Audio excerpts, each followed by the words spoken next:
Eskua poltsikora sartu duzu eta objektu barraro bat ikutu duzu. Klinez petrifikatu baten antza du, baina iletsua da. Aspaldi hil zen zure hamsterra, ezin da izan. Atera eta maskarilla bat da, flashbackazo. Itxialdia, ez gelditu pijaman, jantzi. Sortu ordutegi bat, egin kirola. Partidita amongaz, balkoira 8 txalotzera. Egin posterak, gaztatarta edo enkurtidoak. Bastonzilloak sudurretik, sukarra. Ez dute zer usaintzen. Norekin egon zinen larun batean, deitu dizu rastreadoreak, hidrogela bota. 10 gutxi piratu bargaraia. Badator polizia.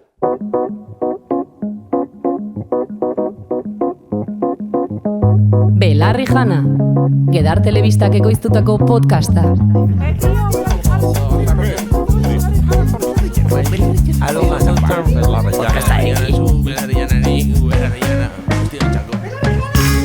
No, ongi etorri EH Bildu gaztetxeak desalojatzen dituela esango dizun euskarazko podcast bakarrera.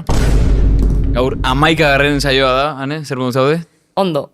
Gaur... Sentitzen naiz apur bat txarto, apur bat gaizorik, Zer daukazu? Zengo zenuke? Ez dakit. Agian COVID-24. COVID-24, inoiz baino gogorragoa. Gaur 2 urte betetxo ospatzera gatoz, ez da konturatu zaren. Gaur alde batetik gaia izango da tituloan ikusten duzuenez COVID-a eta konfinamendu testuinguru guzti hori. 5 urte direlago. Igual txaloako beto, no? Pega más. Zango zenuke? Bai. Ospatzeko bezala, pasatu zela eta bar. Irten gara denok familia zoriontsu bat bezala COVID-etik. Ez dakigu zenbagarren fasean gauden ja, COVID-aren deseskalada eta izkera guzti horretan. Baina bada ere bai, Belarri jana podcastaren lehenengo urte hurrena, hori bai txalo bat. Ben, orduan, egon izu egiratzen zer nola umen garapenean zer gertatzen den 5 urte betetzen dituzunean. Eta batik bat, COVID-ak 5 urte betetxagatik, gaur egun kontzeptuak ulertzen ditu, hala nola gehiago edo gutxiago, lehenago edo beranduago, 10 arte edo gehiago zenbatu dezake, txiste eta hitz joko sinplak ulertzen ditu. Orduan, zuk COVID-a uki bazen nuen, pues, gaur egun COVID-ak ulertzen ditu txisteak. Ulertzen du, ez zu COVID Brian eta horrela. Hori da. Aldiz, hiltzela justu konfinamendu, baina hilabete para lehenago. Susmagarria. Aldiz, Belarri janak, oraindik ez ditu kontzeptuak ulertzen eta ziurrenik fraketan kaka egiten du. Baina, bueno, urte bat bete dugu podcastarekin, 11. saioa da. Ez dugu uste helduko denik igual 5 urte da ez dakigu. Bueno, orduan, ez dakit, kontzeptuak ulertu nahiko nituzka momenturen batean. Kontzeptuak manejatu. Ben, hitz egingo dugu COVID testuinguruari buruz, esan bezala, 5 urte direlako, ziurrenik deno hartzen dugunean kontzientzia hori 5 urte pasatu direla, como gauza asko pasatzen dira burutik, orduan saiatuko gara egiten gertakarien errepaso bat, eta alba dugu apur bat itzegin, pues, gerora zer gelditu den, garai horretan kriston diskurso pila gontzirelako, zuk lehen esan duzuna, familia bezala aterako gara, ez dakiz bat zer. COVID-an mundu guztiak aprobetxatu zuen zeo zer ikasteko, zuk zer ikasi zenuen? Minecrafteko bastante gauza, jarraitu nuen nire jakintza garatzen, eta zer gutxia hoi, esan? Zuk zerbait berezia esango zenuke... Nik ikasi nuena zen fakburgesia. Bueno, fakburgesia eta ikasi nuen tusa jotzen txirularekin. Tusa Karol G den abestia? Txirularekin jotzen. Ausartuko zeineteke orain eskaintze txirula bat eukiko banu, bai, baina ez daukagunez. Nik badakizu zer egiten nuen COVID-ean. Egiten genuen kuadrillarekin, mozorrotzen ginen larun batero, edaten genuen, tematika batekin, eta egiten genuen Zoom. Eta azkenengo, mozorrotu ginen azken larun bata izan zen de fatxa. Eta ni deitzen nintzen Valeria de los Monteros, porque aldatzen genuen izena. Vale. Eta ez nuen Zoom erabili gehiago, eta gero egin bar nuen masterreko elkarrizketa bat, eta zeuden nire izena bilatzen, eta ni ez nintzen agertzen, nordan Valeria de los Monteros, eta ni, hostia, ja pasatu ziren como 2 urte edo 3, eta nik jarraitzen nuen Valeria de los Monteros izenarekin. Gutxienez benetako izan bat zen, eta neukan fondoan el Valle de los Caídos, porque claro, zuk jarri alduzu fondo bat, hori aztu zitzaidan esatea. Okorrago litzateke Elber Galarga edo hor lagu zerra ditzea. Hor, Zoom testuinguruan erazko egiten zelako hori. Hori bai, ez dugu esan, gaurko gozaioan ez dago gonbidaturik, baina ditugu, hainbat anekdota kontatzeko audio batzuk eta mediku baten audioak ere nola bizi izan zen bertatik. Telematikoak COVID-ean bezala. Hori da. Tal cual. Hori da, tal cual. Segizo botoi emamar zaion tal cual azpimarratzeko. Que falta zaigu botoi bat oraindik, bai.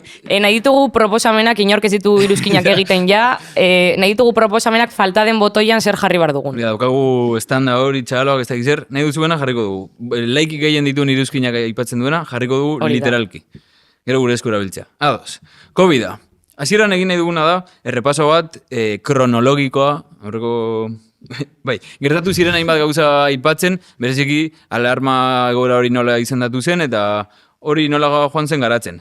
Eta zer baino lehen aipatu behar duguna da, denbora lerro aceleratu gisa planteatzeren hau, kopiatu dugula, Supervivientes programatik.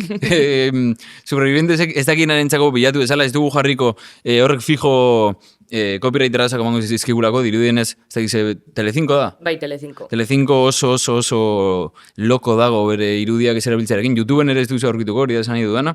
Kontua da, Supervivientesen irla batera eramaten dituztela ez? Como... Zer da, ez da Egin behar konkistador... dituzte frogak, ez da el konkiz, baina da asko suabeagoa, joaten dira famatuak, eta... Famatuak, hori da. Bai, famatuak. Eta kontua da, 2020ko hasieran grabatzen ari zirela, eta mundu mailako alarma egoera zer izenean, produktorek erabaki zutela... Hondurasen egoten dira, Supervivientesen. Pues konkursanteak hor mantentzea, eta gainera ez abizatzea, kanpoan gertatzera izena, zorlako esperimentu raro bat egiteko.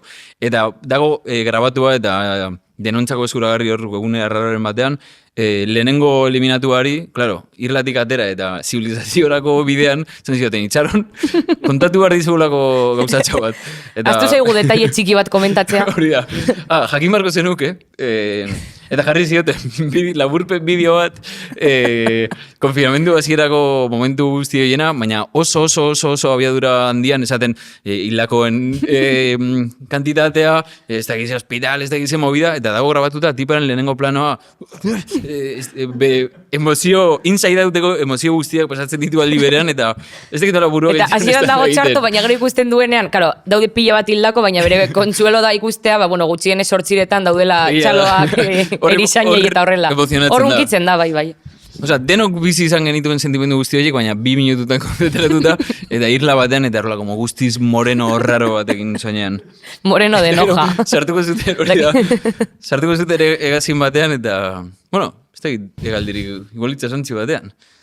Ben, ez dakit. Orduan, denbora lerro gisa, Supervivientesen bezala, hasi azkar eta emozio guztiak sentitzeko. Martxoaren 8an erabaki zen klaseak etetea. Ez dakizu gogoratzen duzun, Biokonden Unibertsitatean gara horretan, nik gogoratzen dut, apostuak bezala egiten ari ginela, de haber zenbat aguantatzen duen. Bai, esaten zuten bi aste. Nik gogoratzen dut dengola aurkezpen bat egiten da izan ziaten. Eta pentsatzen nuen, pues, en plan, porque justo bidali zuten egelatik, ezeola klaserik egongo, eta ninengoan aurkezpen bat egiten da izan ziaten klasekoek. Como, korta. Nik gogoratzen dut, irakasle bat, ez duela esango zein den, dedikatu zela, aurretik 2 astez, nola da, ateak iregitzeko... nik ere daukat bat buruan. Pestilloak garbitzera. Esaten zuelako, garai batean, horrela salbatu zela, jende asko, ez da gizak izu. Mundu guztiak eukiko du buruan horrelako irakasle bat, eta ez badukazue zuek zarete, nahiz eta irakasleak ez izan. Hori, eta zegoen nola biteko mesfidantza moduko bat, eta asunto guztiak. Jendea zegoen ospatzen, nahiko, klaseak etengo zirela. Hombre, gaizki ez dator, tarteka klaseak etetea. Eta azkenik martxoaren 13an, Pedro Sánchezek deklaratzen du estado de alarma, egun. Nik hau guztia informazioa atera dut, ez dakitze periodikoak atera du, 100 días de COVID en 10 minutos. Eta horri irudiak ikusten goratu nintzen Pablo Casadoren existentziaz. Zela pepeko tipo hori, aztutan emola guztiz. Martxoak 14, ja esaten dute bakarrik alzarela atera erosketak egitera. Eta poliziak alzaitu gelditu esaten, no se puede pasear. Horrelako gauzak gertatu ziren. Edela, aurreko kapituloan, nola ez dut aditz hori goratzen, les loiterin. Ez que izan ginen loiterin, ez? Total, ja zeudela ia 300 hildako Espainiako estatuan, eta horra ziren agertzen erosketetako irudizun bat uai jendea. Irudi apokaliptikoak, jende hartzen papel higieniko rollo guztiak. Eta astronauta jantziekin hor mandarina behia juten, eta bar. Martxoak 17, kontrol fronterizak. Martxoak 18, Espainiako erregaia ateratzen da lehenengo diskurso bat egitera, eta horrazten da tonillo guzti haude, deneko atera haude. De hecho, badaude irudiak boxeko, ez dakit dize barbudo hori ere bai esaten, ezberdintasun politikoak albo batera utzi barrila, hori ikusiko dugu gero aldatu zela. Eta nahiko adierazgarria, ja, ez dakit zenbat egun horietan, 30.000 denuntzia akta zeudela, eta hori aterazen marlaska horretaz hitz egitera. Eta ja, hasi ziren abaritzen hor gabeziak ospitaletan, eta gero ikusiko dugu nola hori izan zen oso gauza larri bat. Hori, horre zegoen lasaitasun giro bat, zegoen como paniko giro oso krispatu bai. bat, apokalipsia, jendea ez dago baliabiderik ospitaletan. Baina aldi berean, gertutik horrela drama asko ez edukitzeko sorte auki genuenok, unibertsitateak adibidez, instituteok, supongo, ez zuten ez euki denbora, berrantolatzeko haien burua, oporretan gauden, horrean nik horatzen dut, kuadriako egin berriro Minecrafteko servidorea irekitzearen asuntoa, egun txarto esatea, baina divertigarriak izan ziren. Martxoaren 21 Pedro Sánchezek esaten du, lo peor está por llegar. Eta martxoaren 23an adibidez jago, 50.000 kasu daude, 2000 gora hildakoak, ospitale de kampaina moduko horiek irekitzen dira. Martxoaren 25an prorrogatzen da alarma goera, porque berez 15 egun izango ziren. Eta martxoaren 30an Fernando Simonek positibo ematen du COVID-ean. Hori izan zen momentu kritikoa. Fernando Simonek COVID-a baldin badu, zer ezin da gertatu mundu honetan. Claro, es que Fernando Simón zen como estabilitatearen eta zuhurtasunaren figura, ematen ziona estabilitatea gizarte guztia, orduan jendak proiektatzen zituen bere esperantza guztiak Fernando Simonen. Orduan Fernando Simón badoa. Hori da, aldi berean ematen zuen Rick Sánchez, Ricky Mortikoaren biopikeko aktorea. Apur bat jatorragoa, Jerry eta Ricken arteko zerbait. Nik hor indizo bat, jarri ditut digitalki gertatu zena, karo, momentu horretan, gertatzen ziren gauza batzuk mundu mailan, baina gu bizi ginen mundu digitalean batik bat. Hor, azten da mundu mailan TikTok plataforma esplotatzen, zegoen 2018tik sortuta, baina jendea, azten da martxoan bereziki TikTokek daukabun bat, eta azten da jendea gehien bat erabiltzen. Hor egin ziren reto batzuk birala, gogoratzen duzu jendeak ematen zituela tokeak komuneko paperarekin, jendea supermerkatuan hostiaka komuneko papera hartzeko, eta gero gastatzen duzu tokeak ematen. Gero influencerrak jartzen hashtag yo me quedo en casa, egiten, pues yo que sé. Jauregietan. Hori da. Egiten yoga, tal, no sé qué. Gero atera zuten Animal Crossingeko azkenengo jokua, zezelako potra, zeukaten prestatuta lehenagotik, eta atera zuten, horri dagoki igual bere arrakazta. Eta gero atera zen aplikazio bat, deitzen zela House Party, zuk erabiltzen zenuen. Ziren, bideodeiak egiteko, baina zu sartu alzinen edozein bideodeietan, baldin eta kontaktuan, zuk bazen dituen zure kontaktuetan, jendea erabiltzen zuena House Party, zu alzinen sartu edozein kontaktutan. Berak jakin gobe. Bai, agertzen zinen hor bideodei erdian. Eta jende agertzen zen enkaputzatuta eta horrela. Tipo bromak egiteko dela. Jende kolatzen zen bat abestearen klasean, pasatzen zenion random bati zurek unibertsitateko klasea den hori. Eta gero viralizatu zen Patrick Jordan gogoratzen duzu. Zen influencer bat kirola egiten zuena. Jendeak benetan erabiltzen zuen. Bai, jendeak erabiltzen zuen benetan, berari ezitzaion aldatzen aurpegia eta esaten zuen, oso ondoso astal jarraitu. Eta berari ezitzaion aldatzen ez aurpegia, inoiz, egun batetik bestera zen aldatzen. Kirola egin bitartean. Susmagarria. Oso susmagarria. Esterillak, jendeak esterillak jarri zituen etxean kirola egiteko. Hori da. Poco se habla igual, COVID-aren ostean, ea zenbat jende apuntatu zen gimnasiora, crossfitera eta horrela, nik uste dut, ez ditut asmatuko gauzak, baina... Agian gertatu da. Bai, susmagarria ere. Bai, digitalki hori guztia gertatzen ari zen bitartean, apirila hasierarako ja, hasi ziren neurri ekonomikoak pentsatzen, hori desmadre bat izaten ari zelako, ez dakiz zer, eta politikarien arteko talkak ja, gutxienez alderdi instituzionaletan jazten dira elkarri mierda botatzen. Jaz gaude denok batera, plandemias jazten dira batzuk hitz egiten, Pedro Sánchezek irabazten du el viceplandemias la rata txepuda apodoa, eta horrazten dira horrelako maila politiko handiko talka gertatu behar diren tokietan.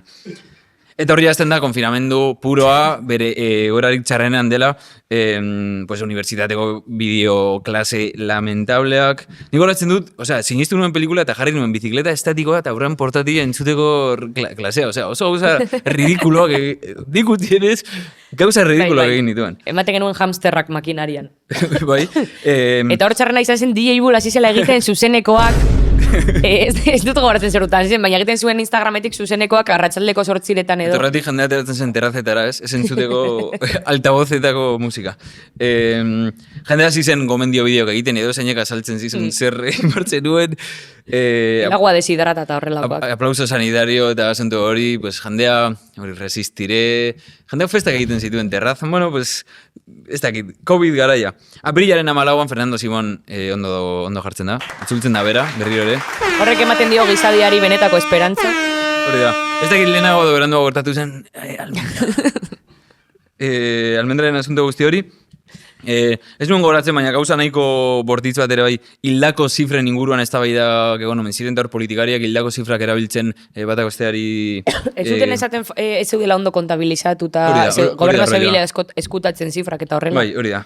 Eta apirilak 18 adibidez, aipatzekoa da, umentzako konfinamendua amaitu zela, eta horrek hau prestatzen ari ginera kontuaraz egin duen, gu gaundela unibertsitatean ez da zer, agian ez dela inbesta aldatu gure bizitza, baina 5 urte atzera junda, gaur egun gure entzuletako batzuk eskolan zeudela, zen edut.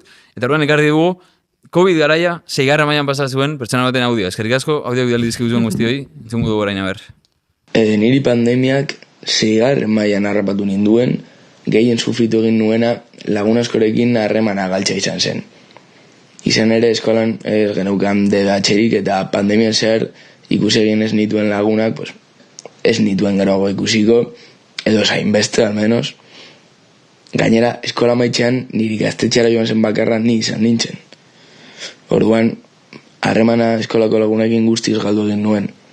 Egia da batxutan bideojokutan ibiltzen ginela, edo WhatsAppetik hitz egiten genuela, baina azken finean ez da bat ere berdina eta kalean geratxerena falta motatzen zen. Klase telematikotan, bueno, egoten ginen, supongo, eskizakit, egia esan ez ditut klase telematikorik gogoratzen. Mitiko irakaslea eseregin gabe, gu ere etxean kon pantalla kongelada edo horrelako zerbait, bideodeina etenaldi baten bihurtu zen o algo parecido. Gero, etxetik ateratzena jarri zuten, kilometro bat edo horrelako zerbait zen ezakit. Ni justu hauzo ezberdinetan bizi eta ikasten nuen orduan. Ezakit. Dena den beti izan dut argi pandemia aldatu egin ninduela. Baina ez dakit, ez da nola, ez da zergatik. Kuarentena aztean ume bat nintzen, bai, ume bat nintzen, ke cojones. Baina luego ya pandemiatik atera nera batera nintzen, algo así. Oso arrara izan zen. Ben, eskerrik asko, nik uste, pentsatu dut esango zuela, okerrena 6. mailan izan zen, ezin izan genuela azken eguneko dantza egin. Txaloa. Hori, claro, dantza hori da oso ritual importantea DBH-erako pausuan. Eta zuk ikusi dituzu zure referente diren helduagoak urtero dantza hori egiten. Edo joan txango batera eta deklaratu pertsona bati mundu guztiari zartzen zitzaiola larritasuna deklaratu barzela. Baina hori horrela zen, Eta egia da ere, karo, gu geunden unibertsitatean, baina ume baten garapenean ez egotea kalean izan behar da... Bai. Zure telefonillo propio jo bardu, broma egiteko, eta ez du graziarik. Bien, apirilak 24, umeak atera baino matzuk gerago, esaten du, ez dakitzen ministrok. Estamos doblegando la curva. Hau da, ja, ari zela egora, obera juten. Niri, hor, grazia egiten dit, nola garatu zen oso azkar, eta denok erabiltzen genuen, jerga raro moduko bat, hor sortu eta implementatu zena, eta gero ja galdu dena. Tipo, hemos doblegado la curva, oso gauza abstraktua da. Eta mundu guztia, bai, hemos doblegado la curva, eta inork ezekien zeren inguran ari egiten. Mascarilla FPPB, PCR, ez dela alderdi komunista bat ez dakin nungoa, dela suduretik sartzen duzun makil bat, hidrogela. Euskaraz sortzen zen gaizki ulertu hori, ez? Zoaz espa batera eta hidrogela. Hidrogela, eskubetako zendu guzti hori. Niri eblan kuarentena hitzak eta horrela, ematen zuten como zombi epidemiako pelikula bateko. Toque de queda, kuarentena. Nik ez nekien zer zen konfinamendua baino lehen, igual nahi zinkulta bat, baina ez nekien zer zen. Ni uste dut, ez da. Kuarentena bai, ez mitiko... Berrogei egun gordetzearen momentu bela jatorri, ez dakizer, apirilako 28. Pedro Sánchezek lehenengo aldiz esaten du nueva normalidad. Bueno, ez dakit lehenengo aldiz esaten duen, baina bideo horretan lehenengo aldiz agertzen da. Nueva normalidad da, nola deitzen da, baliabide estilistiko hori dela como kontra esankorra bere baitan, oximorona, ez? Osea, nueva normalidad esatea da, bueno, imposatuko dut hemen orden berri bat eta asumitu behar duzue por cojones hori da nueva normalidad. Osea, berria bada ez da normala. Ez da normalitatea. Baina hori, ekainerako irakiera aurreko izpena zegoen, ez dakiz zer, ez dakit hemen aipamen digitalik daukazun? Hor, hasi zen berriro buma eukitzen, lehenagotik basegoen asmatuta, baina jende hasi zen biziatzen Among Usera. Among Us. Dela klasiko pueblo duerme jolazten zenuela kartetara, baina jendak egiten zuen telematikoki, eta sartzen zen alkantarilletatik eta horrela. Agian egin bar genuen Among Us benetan kalean, eta zipaioak zeto zenean sartu alkantarillado eta irten tal... Gero hor, hasi ziren famatuak ematen kontzertu fuertea da. virtualak, Bai. Travis Scottek egin zuen Forniten eskote. Travis Scottek egin zuen Travis Scottex. Biz personal. Travis Scottek egin zuen Forniten Kontzertua. kontzertu bat hautsi zituen estoak, gero BTSek kopiatu zion eta egin zuen berriro. Eta J Balvinek 3 urte Hori da. geroago, osea, J Balvin mesedes. Eta gero jarri zen de moda La Casa de Papel. Nik uste dut La Casa de Papel ezin dela jarri modan ez balitz kuarentena garaian. Mundu guztia dagolako superaspertuta eta horrela Nik ez lortu dut zuen ikusi. Espainiako serie batek mundu mailako boom Nik ez bat. dut ikusi, baina da hiru txerritzon ipuñaren jaraipena, ez? Bai, lehenengoarena Hori da, dela La Casa de paperezkoa Papel, botatzen dute eta bai. Oso txarra. Ez? Euki behar dugu botoi bat rollo korta, hau. Ez, hori da. Ados, maiatzaren bian, ja, askatzen gai duzte, eta ordutegi jakin batzuen barruan, hasi daitezke kalera ateratzen. Hau fuerte da nola normalizatu genuen. Egero sartuko gara, baina fuerte da. Hori bai, lanera jomar zirenak, ordutegia beste bate jartzen dizu. Maiatzaren 8an aldiz berriro ere estado de alarma. Bueno, hori ez dut nire apunta ulertzen, baina hor, hasi ziren konbertsazioak itxura ugartzen zela, bigarren fasera pasatuko, denok bizi ginen telebistako konkurso batean bezala. Ematen du American Pie. Bueno, ez dut esango da. Osa, da txiste bat, como... Hori, faseak, eta ez dakit, ze tokitan beste fase batean daude, eta jendea, zerratik... Hor ziren, 5.000 biztanle baino gutxiagoko herriak zeuden fasea garatuago batean besteak baino. Niko goratzen dut Plentzia eta Gorliz daude alboan, eta etxe batzuk, zati bat da Gorliz eta bestea Plentzia, taberna batean zukaldea da Gorliz eta bestea Plentzian, bai, eta Plentziak zituen 4.000 eta piku, eta Gorlizek kasi 6.000. Eta orduan, segon hor kriston dilema. Nik goratzen dut, Araban oso tipiko zela, Trebiñora joatea, beste fase aurreratuago batean zeudenez, festa egitera, eta orduan inork ez zuen esaten Trebiño Araba da. Osea, hor ja, probetxu baderatzen zioten enkarterriari, ez egiterla esaten den. Egon zara noiz bai Trebiñon? Ez. Bertan dago, herri fantasma hori kuarto milenio... Ez dago laia inor bertan. Otxate edo txanda, nola da? Otxate. Pues, joan nintzen horre eta... Ez daukala biztanlerik ja, ez da? Hori da, ez dakiz amantaldiz bertako biztanleria guztia hildela, COVID, ez. Beste zerbaiten gatik edo maldizio bat dagolako, baina bertako fantasia eta kutsu guzti hori juten da, zoazenean eta bertako dorre famatuan dagoenan pintada bat Trebiño Araba da ere, bai. Oso terrenala bilakatzen dago batean kontua. Apurtzen du aura guztia, ez? Eta inork ez dakit mamuak dauden horren alde edo inork ez die galdetu. Horre ere dago aeroportu bat, non da, Castellonen edo Alicanten dago aeroportu bat abandonatuta da Trebiñoko herri Araba dela. Bai. Araba dela. Jartzen du hegazkin batean, Trebiño Araba da. Araba Trebiño da, hori da beste alderrikapen bat. Bien, orduan hasten da hori tabernetan elkartzearen asunto guzti hori, tabernetan turno hartu, ez, bai, launaka, ez dakiz zer, polizia dator, super gauza arrara. Joaten zineten 10 eta berzien 3 turno hartu. Zen. Eta txantza gutxi ordurago ja, Espainiar estatuen 30.000 hildakora gerturatzen ari zen asuntoa. Hor, adibidez, digitalki, Twitchek dauka boom bat ja maiatzean, jarraitzen dute plataforma digitalek, ze jendak daukan ez toke dekeda, kontsumitzen dituzte asko plataforma digitalak, hor azten dira Ibai Llanos, el Rubius Txokas, eta horrela kriston zenbakiak egiten, inoiz ez dira ikusten horrelako zenbakiak, gero de repente Elon Musk agertzen da, eta egiten du misio bat, bidaltzen du SpaceX dela bere... Kotxe hori? Zen misio espazial bat bidali zituela 2 pertsona. Bueno, ez dut ulertzen ezer astronomiaren inguran orduan. Ez du goratzen. Baina, bueno, hori ja Elon Musk hasi zen bere movida egiten. Eta eukizituen, uste dut ere hautsi zituela rekorrak, ez dakitze rekord YouTubeen. Elon Muskek. Bai, gero egon zen, nola da, loraldi bat Lofi Beach Relaxation, hori da, otaku bat hor. Bai. Esto... gero Bad Bunnyk atera zuen disko bat Las que no iban a salir zituela gordeta bere deskarte guztiak eta atera zituela las canciones eso es no, porque gero jende atera zen claro, las que estamos saliendo hori da hor zeukan abesti bat nire ustez oso ondo ilustratzen zituela Bad Bunnyren dilema moralak kuarentenan irakurriko dut zati bat Agustin non abestiko zen nola? Casi.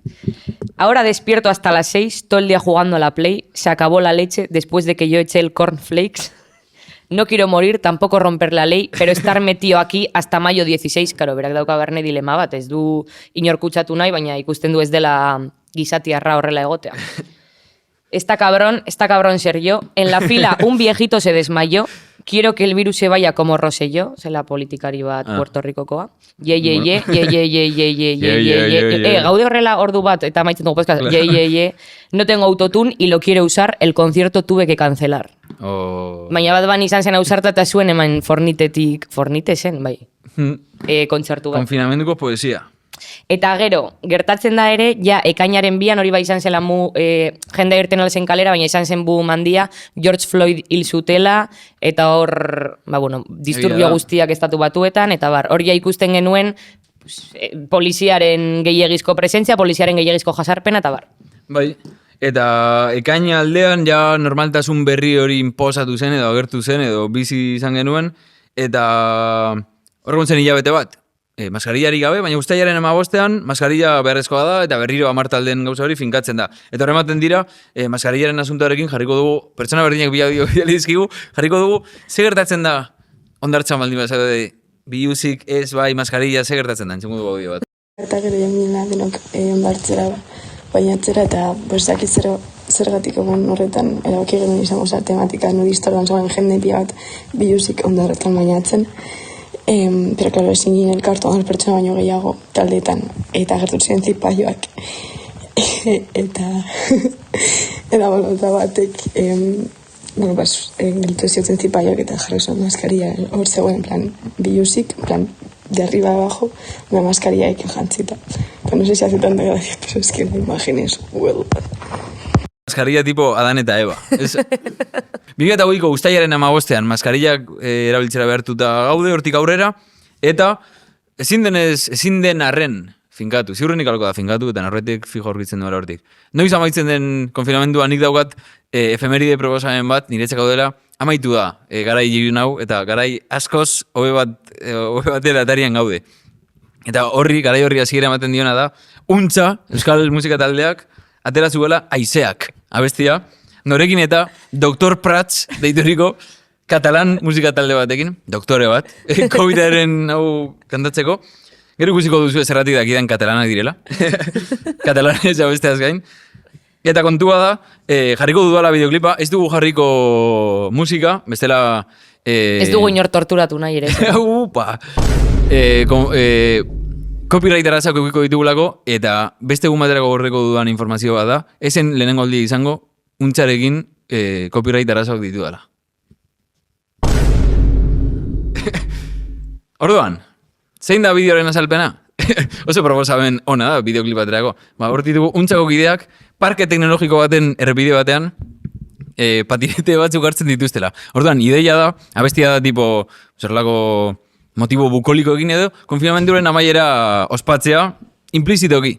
Hor sortu zelako, lehen, aritu gara komentatzen, euskal musikan genero berri bat sortu zela konfinamendu amaiera.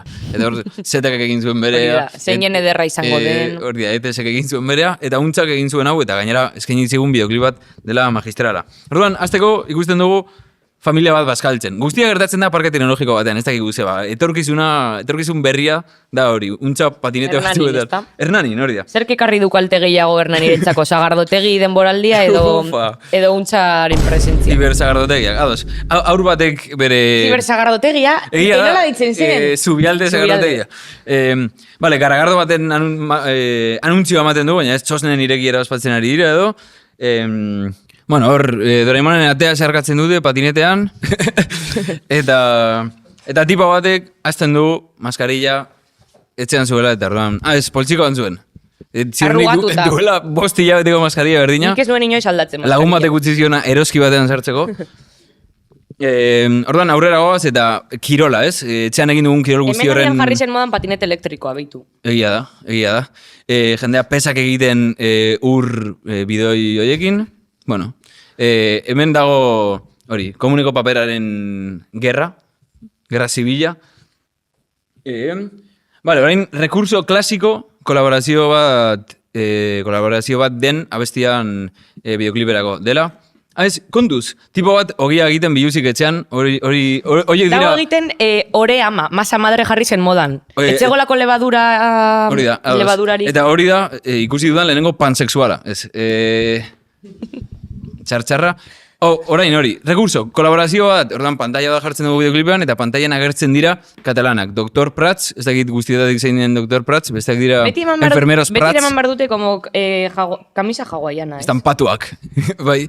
Eta hor, pues, suposatzen dut, antzeko zerbaitetaz abesten dutela, baina haiek ez daude Hernaniko Parke Teknologikoan. Daude taberna batean egiten kontuakean hori tokatzen zaio zergaitzea. Eta honek hartzen du guztiz itxura ja, Estrella Galizia edo Moritz edo ez dakit ze Garagardoren anuntzio bat ematen du, eta badoa pantalla berriro. Eta gertzen gara Hernaniko Parke Teknologikoan, hor PCR proba batzuk pasatzen ditugu, niko gogan dut Rosaliaren bideo bat PCR proba egiten, eta zortziretako aplauso sanitarioa.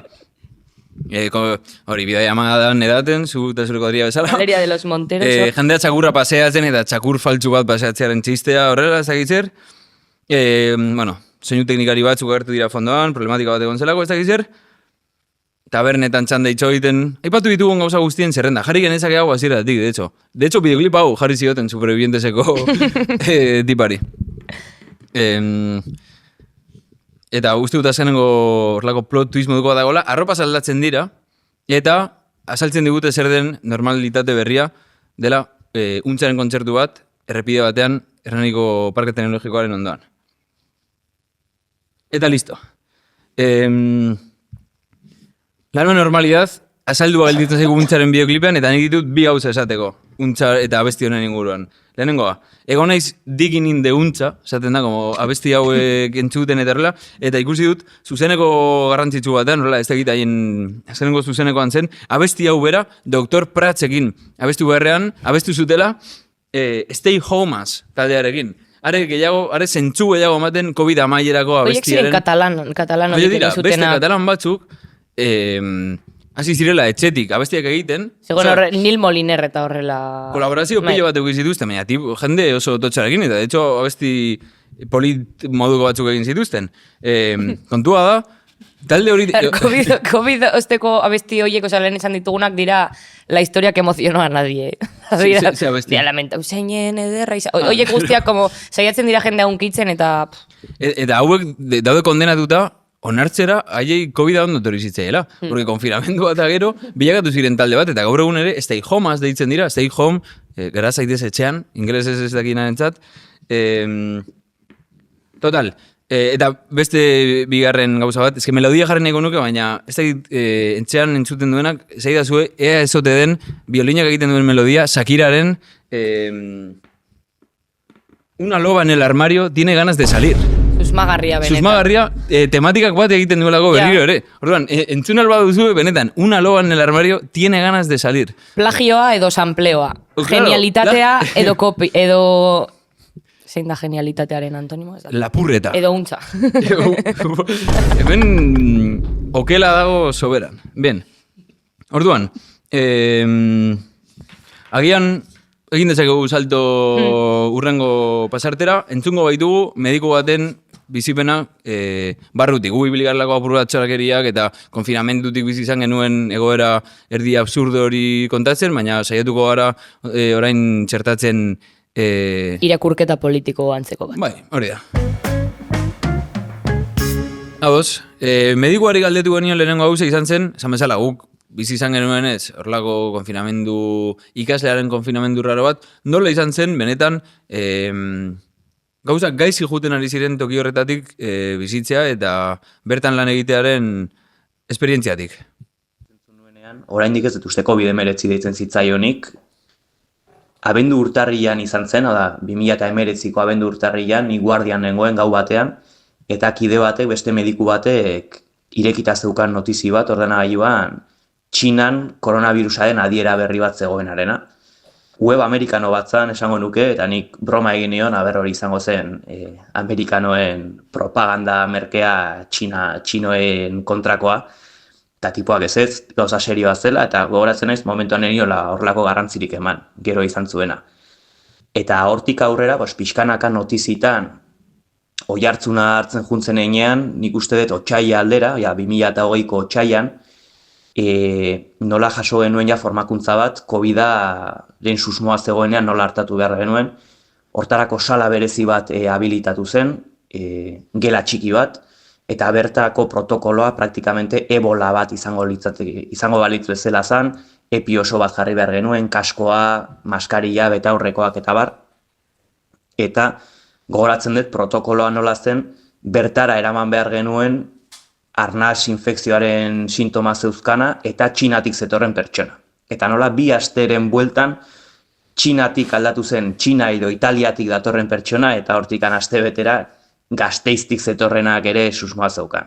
Beraz, horri ikusten da ze epe motzean pasatu ginen Txinatik etorri daiteken kasu isolatu bat nola tratatu planteatzetik, Gasteiztik bertatik etorri daiteken norbait nola hartatu behar den planteatzera.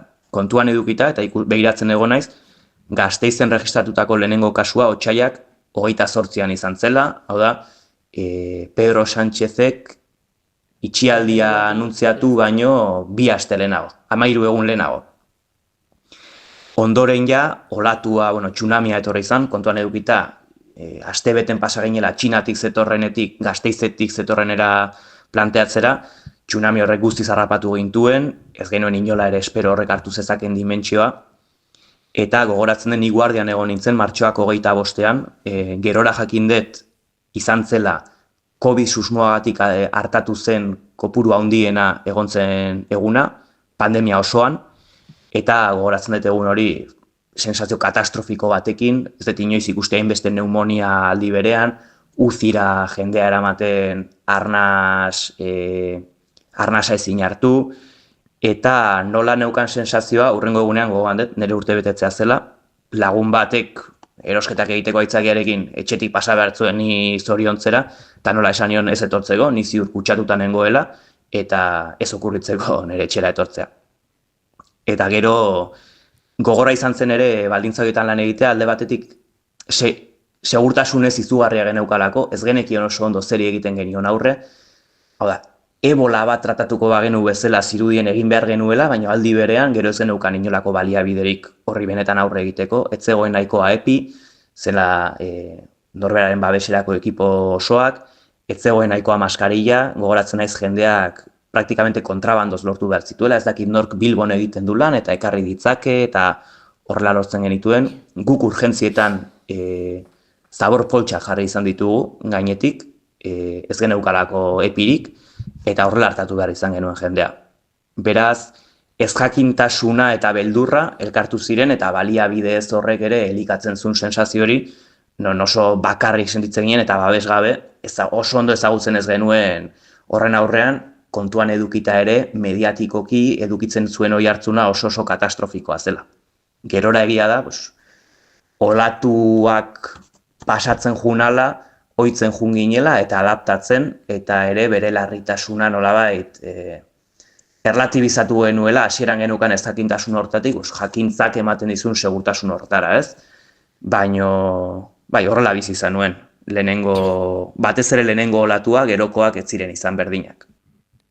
Nik uste dut denok izan genuela apur bat, medikuntzatik ez da gindola biziko zer, baina hasieran horrela erditxiste bezala hartu, nik horretzen dut martxo hasieran norbait ikusi izan amaskariarekin garaetik eta arraio, flipau, ez da zer, eta gero batean ez da egin zuela. De hecho, Fernando Simonen lehenetariko deklarazio batzuk, oraindik famatua ezenean, zen rollo, aurrek usten da kasu bat edo beste, baina zer ez oso larria.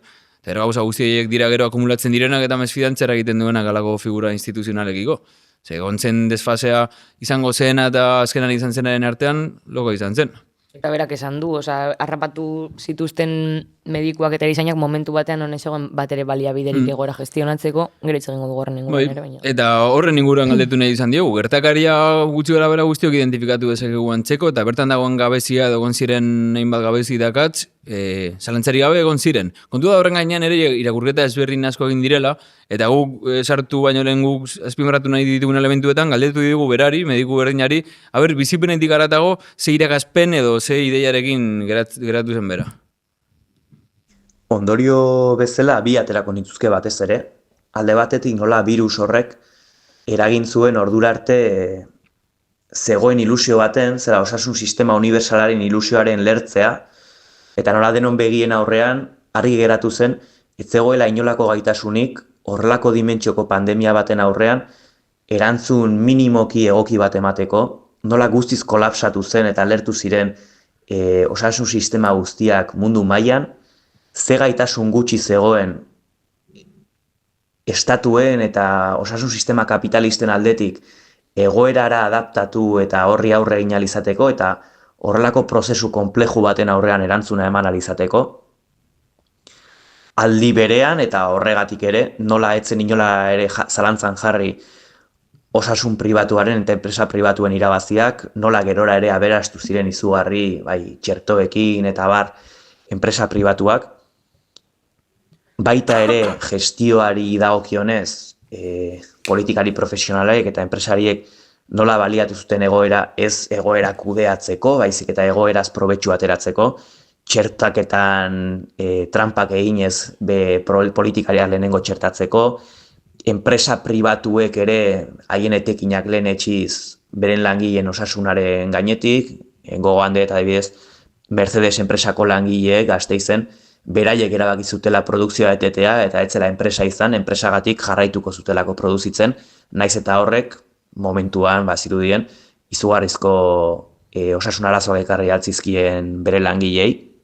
Hori, alde batetik osasun sistemaren kolapso evidenteak agerian utzi izana, sistema kapitalistak ez daukala benetako gaitasunik osasun sistema egoki bat eta prozesu sanitarioak modu egoki batean kudeatzeko, enpresa pribatuen etekinak beti lehentasuna daukalako langileraren osasunaren gainetik, eta bestetik estatuek emandako erantzuna, hau da, erantzun eza edo erantzun ez egokia izan baldin bazan osasunaren alorrean karakterizatu zuena erantzun hori, nola eman zion aterabide errepresiboa eta autoritarioa pandemiaren egoerari. Hau da, osasunaren aitzakiarekin nola normalizatu zen lehenengo egunetatik militarrak kalean egotea, parkeak garbituz, gainera horrelako estetika postapokaliptiko baten baitan, esango nuke shock doktrinatik oso hurbil egon zela, ez bada hori shock doktrina, nola ikusi genituen militarrak kalea garbitzen, nola ikusi genuen jendea ere shock egoera horren baitan polizi lana egiten, leihotatik jendea salatuz, bideoak grabatuz, ikusi ditugu operazio polizialak hondartzan bainatzen ari zen emakume bat atxilotzeko, ikusi Valentziako irudi batzuk zeuden, non helikoptero bat joaten den hondartzara bertan paseatzen ari zen norbait atxilotzera, eta nola gerora ere juntziren neurri hauek, excepzio neurri hauek arau bilakatu ziren momentuan nola juntziren pixkanaka perfekzionatzen kontrol soziala, COVID pasaportea nola ezarri zuten, jendearen gaineko kontrol soziala nola juntzen perfekzionatzen, kontrolak karreteretan, konfinamendu perimetrala, eta gero garrantzitsua iruditzen zaidan zerbait da, nola baliatu zuten testuinguru hori autoritarismo horretan eta errepresioaren forma horretan esperimentazioak eta forma berriak bilatzeko, bai jendearen rekonozimendu pertsonalaren alorrean, konfinamendu eta toke de queda modukoak ezarriz, gerora demostratu direnak antikonstituzionalak zirela inkluso. Nola ikusi genuen Donostiako Aldezarrean adibidez, ertzaintzak ze dispositibo polizial antolatzen zituen toke de queda iristen zen momentuan bertan egonean zegoen jendearen aurka, operatibo militarrak ziruditenak, formazio militarrekin eta bar, eta ze testuinguru sortu zen, eta beldurgarria da horrela pentsatzea, hain denbora gutxian eta shock doktrina baten moduko bitartez, osasunaren aitzakiarekin ze onarpen sozial izan zuen, orain retrospektiboki ikusita hain gogorrak diruditen neurri horiek aplikatu ahal izateko. Eta nola horrek balio izan dien ere, eta seguraski balioko dien etorkizunean, horrelako autoritarismo arbitrario bat ezartzeko, edo kriterio nahiko lausoekin, horrelako beldur bat sortu eta beraz justifikatzeko horrelako neurriak hartu ahal izatea, eta gaur egun, etzen erokeri bat izango planteatzea, gerraren auziarekin eta horrelako excepzio neurriak hartzeko joera bat indartuta atera zela pandemiaren garaitik, eta segurtasun gehiagorekin hartu dezaketela, ez badago horren aurreko erantzun antolatu bat. Bueno, audioan hainbat elementu politiko atera dira, guk aipatuko ditugu apur bat gainetik, baina lehenengo gustatuko litzaiguken errekalkatzea da, COVID-etik krisiaren ze ulerkera saldu zen kanpora begira eta benetan zer den krisi bat. Askotan krisiek hartzen dute titular bat edo izen bat, dago krisia, burbuia, hori da, burbuia inmobiliarioaren, petrolaren krisia, patatin patatan. Eta ematen du krisiak direla kapitalismoaren kanpotik edo kapitalismoak guztiz kontrolatu ezin dituen datozela kontrolatu ezin dituen egoera batzuen arira. Baina COVID-aren errelatoa ikusten badugu eta gero errealitatean zer gertatu zen, ulertuko dugu krisiak zaizkiola kapitalismoari berezkoak eta horregatik direla ziklikoak eta ez da daudelako milaka adversidade kapitalismoak ezin dituenak kontrolatu, baizik eta kapitalismoaren funtzionamenduaren parte direla.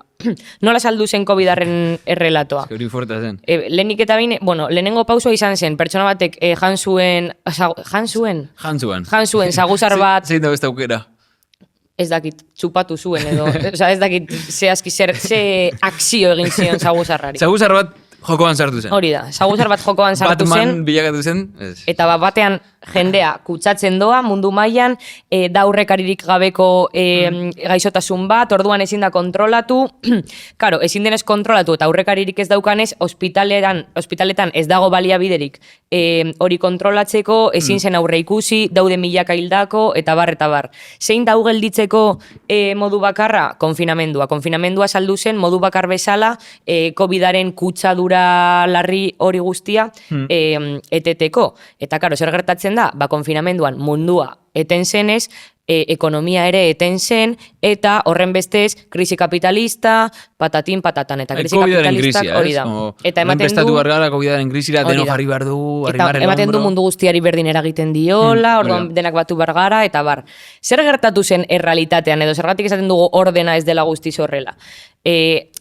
Ikusten genuen ja kapitalismoa COVID aurretik krisi batean murgiltzen zegoela, edo ja 2008ko krisitik arrastaka zeramala krisi moduko bat. Karo, momentu horretan, pertsona bat liatzen da, guzar batek, ez daki guzar gertatu zen, baina, ez gara ere izango negazionista,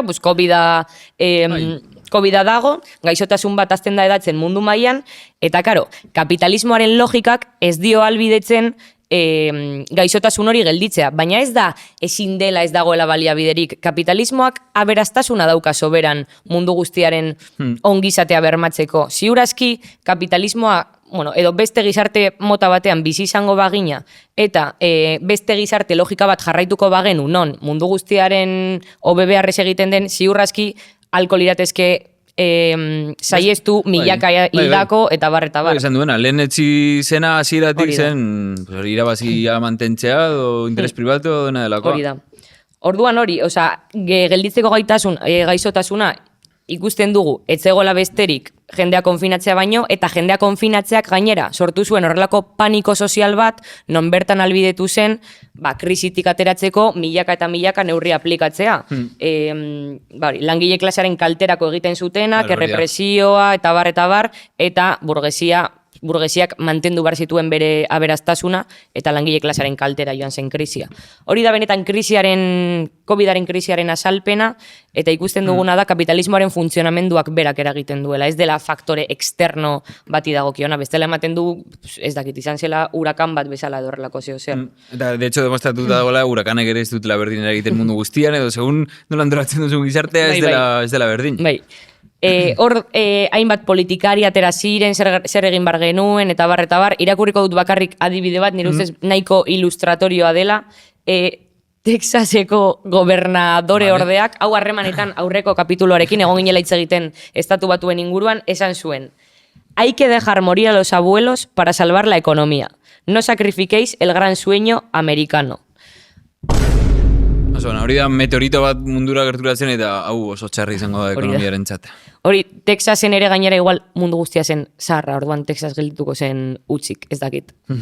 Orduan, hori ikusita, eta ikusita zer relato saldu zen gizartean, karo, gelditzen zena zen, jendeak irentzteko saldu zen guztia, bapur bat jendearen responsabilidadera apelatu, zibismoaren defentsa bat egin, eta bar. Eta bertan, orokorrean politikariek botatzen zituzten pila bat esaldi, zeukatenak antza nahiko handia, Mr. Wonderfulen kapitulo, ze puta daukiko balu serie bat Mr. Wonderfulen. Tazak bakarri ditu, ez? Bai, eta posterrak. Eta posterrak. Atera du lehenango merchandisina. Poster baten antza daukatenak. Adibidez, esaten zutena zen, eta honek niri grazia bastante ematen dit, urrengorako prestatuago gaude, urrengoan dena ondo aterako da, nik imaginatzen dut hor Noe, en el arca de Noe, bi gamelurekin hemen, bueno, urrengoan ondo aterako da. Gero Pompeiako erupzioa, jendea horren plan, piedra pomez bilakatzen, urrengoan ondo aterako da. Gero peste bubonikoa eta mediku hori daukala, como piko hori horrela raroa, urrengoan ondo aterako da. Eta gero Pedro Sánchez, urrengoan ondo aterako da. Eta gero Dana, eta urrengoan ondo aterako da. Zein da desberdintasuna peste bubonikoarekin edo Noeren arkarekin? Kapitalismoa dela benetan gizarte bat lehenengo aldiz dituela gaitasunak ondo ateratzeko, baliabideak dituena ondo ateratzeko, eta hala ere ez da ondo ateratzen. Hor ere asko errepikatzen zen kuarentenan, izan ginela lehenengo gizartea baliabideak zituena pandemia bati aurre egiteko, eta hala ere utz egin zuela. Esaldi hori errepikatzen zen nahikotxo. Eta gero hasieran esaten genuen zer saltzen zen COVID-aren hasieran, hau doa gai politikoez aratago, denok egon bar gara batuta, no seke, aipatu genuen, daukantza Jon Maiaren Atletiken... Egia da, bai. COVID era Atletiken partidu amaigabe bat. Eta horre ere... Inork ez du ezer ulertzen, eta beti doa okerrera. Eta hor saiatzea eskutatzen COVID-aren izaera politikoa, hori ja politikoa da. Ari zara orden burges berri bat inposatzen, eta nahi duzu hori eskutatu, baina guztiz politikoa da. Eta gainera ezela bagarri konfinamendurako dei bat, zen, audioan esan demezela, kriston kontrol neurri turbioen inposaketa. Bai. Eta gero horre beste ez bat aipatzen dela asko da, sendoago irtengo gara hemendik, momentu txarrenetan hori da, oberen ateratzen gara. Hor Neymarrek jartzen zuen, Dios guarda sus, nola esaten da, Dios guarda sus peores batallas para sus mejores soldados. Gizateri osoa? Hori da. Bueno. Joder. Baina, ideia hori da apur bat, langile klaseak normalizatzeko bere pobrezia, incluso motibatzeko en plan, bai, nina izemen gerlari bat eta aguantatuko dut, eta gainera ematen du, ez dagoela beste eser egiteko, dela aterabide hori dela, dagoen aterabide bakarra, eta ematen diren konponbideak zaizkiola inerenteak egoerari, hau da, ezin da eser egin, eta hemen aterako gara denok hobeto, eta bar.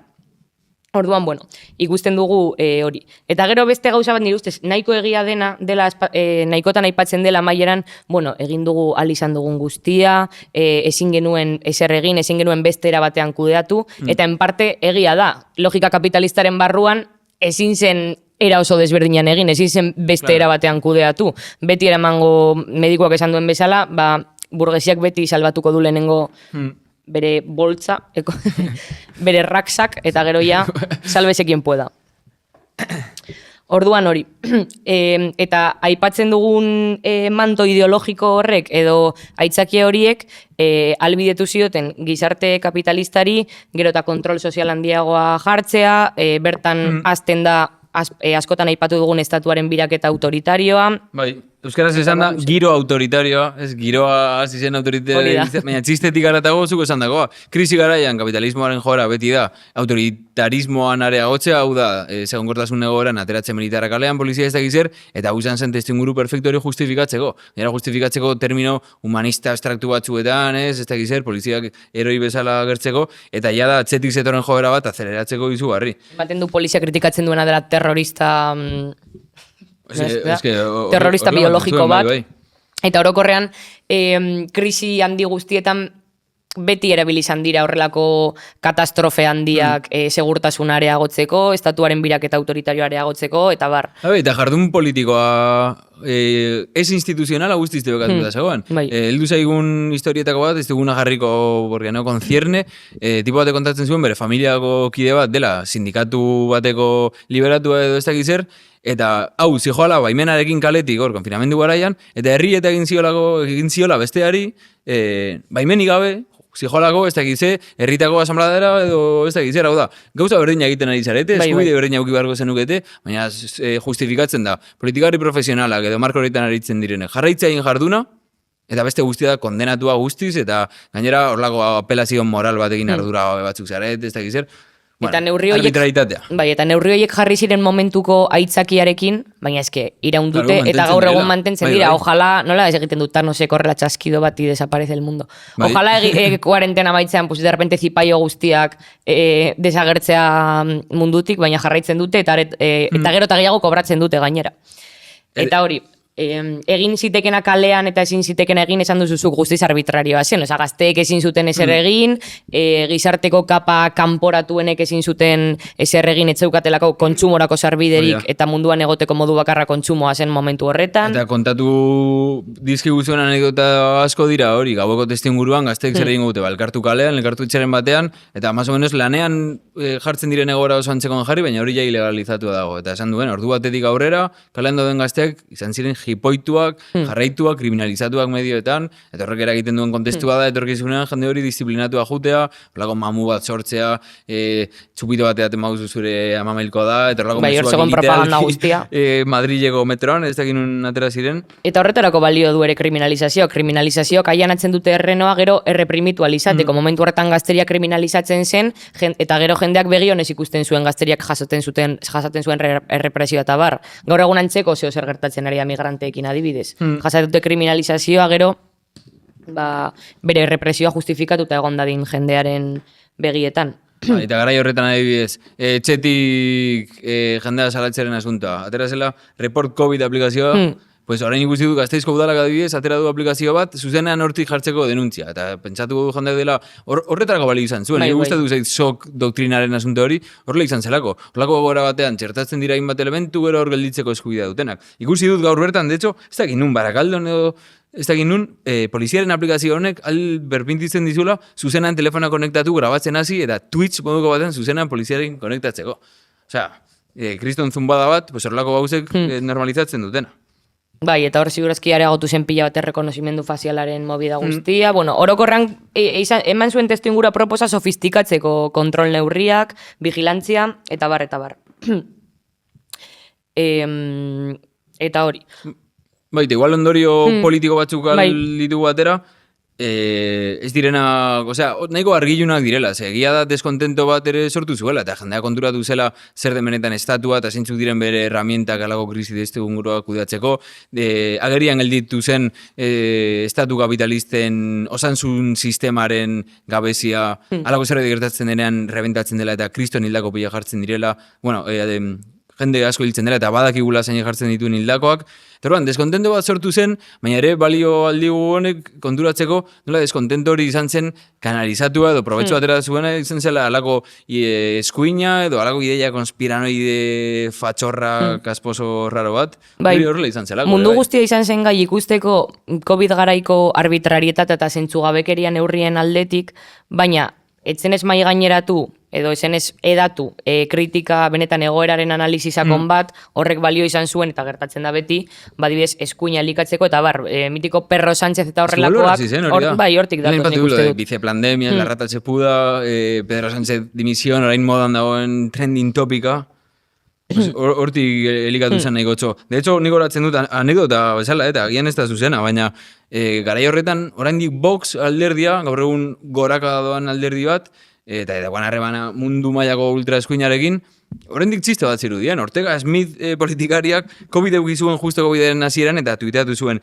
mis anticuerpos españoles luchan contra los malditos virus chinos. Eta horrelako gauza zumbatuak garaian oraindik txiste bat zirenak, gaur egun jende hori dago gora egiten. Bai, eta igual Vox zen mamu bat egia da ere eskerra heldu zela en parte boterera fasismoaren edo ultraeskuinaren mamu horrekin, baina jendeak ja ikusi zuen eskerraren inoperantzia eta horrela ere joan zen aberazten poliki-poliki ultraeskuina eta Vox bezalako alderdi fasistak. Bai, da eskerreko alderdiak edo horrekorran horrelako kutsu progresistako alderdiak izan ziren ere aplikatu zituztenak neurri arbitrario eta autoritarioak, eta de hecho, haien aurkako edo zein aldarri bilakatu zutena, zuek zarete ero batzuk antizientifikoak, eta ez da gizera, haiek egiten zituzten gauzetako asko ere, demostratu zirenean oso gutxi zutela zientziatik edo ez da gindara esan.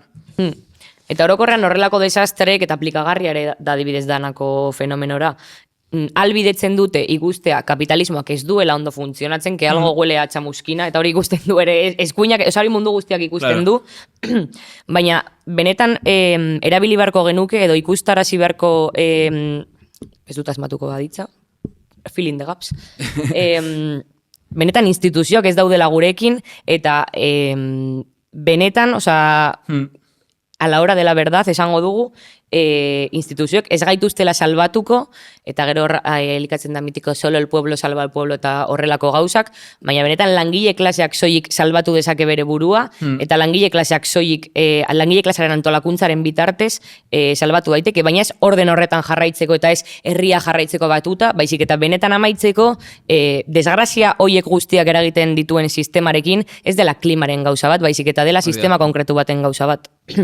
Oso, no? Azkenengo pasarterekin amaitzeko nahiko nuke ospatzeko ere bai, Belarijana lehenengo urte urrena esan, beste konfinamendua badago, ez dakit dena ondo joango den, baina gutxienez, Belarijana programa entzuteko aukera gongo da, así que eskerrik asko guztioi eta hurrengo arte.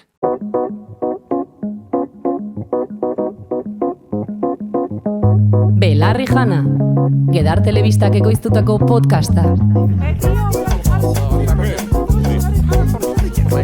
I don't know.